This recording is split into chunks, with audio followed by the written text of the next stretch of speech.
Hello नमस्कार, welcome back माय YouTube channel. तर मी तुम्हाला साधी सोपी रेसिपी दाखवणार आहे. शिळ्या चपातीपासून मस्त टेस्टी ही रेसिपी आहे.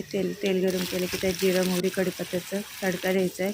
अर्धा कांदा अर्धा टमॅटो चिरून बारीक ते भाजून झालं की त्यात मिरची पावडर, थोडासा जिरा पावडर आणि कोथिंबीर टाकून हे भाजून घ्यायचा मसाला. ते मसाला भाजला की त्यात शिजवलेली डाळ टाकून मस्त शिजवून घ्यायचं आणि वरनं थोडासा लिंबू आणि लेफ्ट ओव्हर चपात्या जे आपण बारीक करून ठेवले होते ते टाकून मस्त उकळी आले की चपात्या टाकून द्यायच्या आणि लिंबू पिळून कोथिंबीर टाकून मस्त ही झन्नाट रेसिपी होती. तर ही रेसिपी तुम्हाला कशी वाटली कमेंट बॉक्समध्ये सांगा आणि रेसिपी आवडली असेल तर लाईक शेअर सबस्क्राईब नक्की करा.